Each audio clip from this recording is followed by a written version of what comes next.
दोस्तों, आज हम बात करेंगे ZEE5 की फिल्म परीक्षा द फाइनल टेस्ट के बारे में, जिसे निर्देशित किया है गंगाजल, राजनीति और अपहरण जैसी मास्टरपीस फिल्में बनाने वाले प्रकाश झा ने। और मुख्य भूमिकाओं में हैं आदिल हुसैन, प्रियंका बोस, शौर्यदीप और संजय सूरी। फिल्म की कहानी को अगर एक लाइन में बताना हो तो सीधे सीधे बोला जा सकता है कि प्रतिभा का अमीरी और गरीबी से कोई संबंध नहीं है। समाज के वंचित तबके को भी अच्छे और बड़े स्कूल्स में जगह मिलनी चाहिए और इससे सभी का भला होगा, ना कि सिर्फ वंचित तबके का।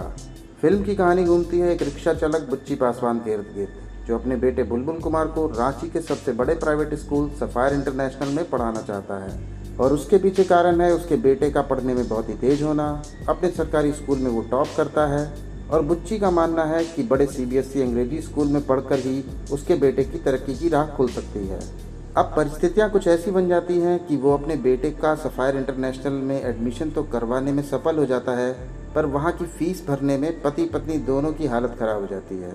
बुच्ची दिन रात रिक्शा खींचता है, उसकी पत्नी अपने कारखाने में ओवर टाइम करती है, पर उनकी सारी मेहनत भी मंथली फीस जुटाने में नाकामयाब रहती है। तब बुच्ची कुछ ऐसा करता है जिससे उन सभी की ज़िंदगी पलट जाती है। अब ये क्या घटना है और आगे की क्या कहानी है, आप ये फिल्म में देखें तो ही अच्छा रहेगा। दोस्तों, अगर आपको 90 के दशक की फिल्मों की याद है तो आपको ये भी याद होगा कि तब दो तरीके की फिल्में बनती थीं। फुल कॉमर्शियल फिल्म्स जो पूरी तरह से फिल्मी मसालों से भरी होती थी और बॉक्स ऑफिस पर कलेक्शन भी अच्छा कर लेती थी, पर उनका कहानी से भी लेना देना हो ऐसा ज़रूरी नहीं था।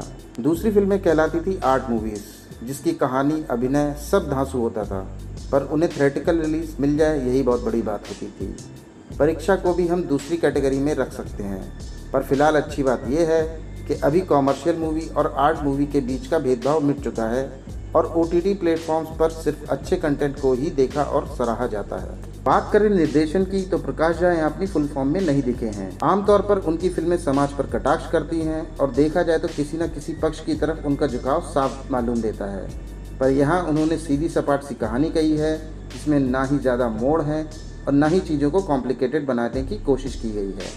और तो और किसी भी कैरेक्टर की गलत बातों को भी ज़बरदस्ती जस्टिफाई नहीं किया गया है। हालांकि फिल्म देखने योग्य है, पर प्रकाश झा पास्ट में इतनी बेहतरीन फिल्में दे चुके हैं तो उनसे अपेक्षा बढ़ जाती है और वहीं वो मात खा जाते हैं। बिल्कुल यही उनकी लास्ट फिल्म जय गंगाजल से भी हुआ था। एक्टिंग के मामले में आदिल हुसैन का काम एकदम मास्टरपीस है।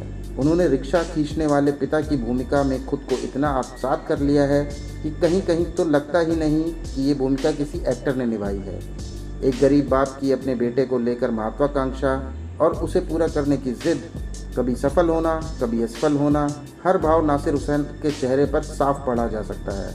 उनके इस काम की एक्टिंग स्कूल्स में एक्टिंग सिखाने के लिए 100% इस्तेमाल किया जाना चाहिए। बुच्ची के पत्नी के रोल में प्रियंका बोस का काम भी अच्छा है।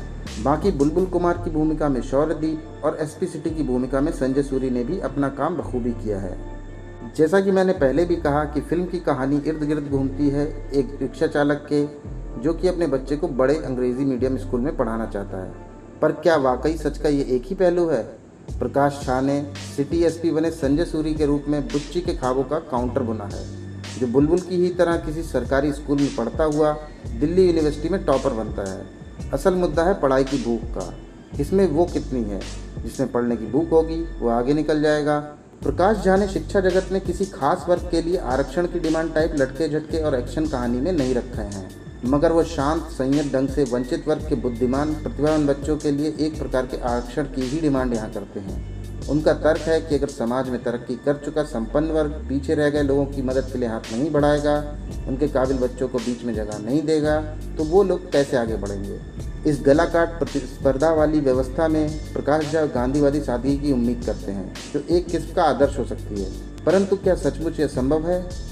ऐसा भी होता है? फिलहाल तो इस प्रश्न का उत्तर दर्शक स्वयं ही खोजें तो ही बेहतर है। फिल्म देखने लायक है, एक बार ज़रूर देखिए। साथ ही मेरा वीडियो अच्छा लगा हो तो इसे लाइक ज़रूर करें और अपने दोस्तों से शेयर करें। ऐसे ही अन्य वीडियोज़ के लिए चैनल को सब्सक्राइब करना ना भूलें। आज के लिए इतना ही। जय हिंद, जय भारत।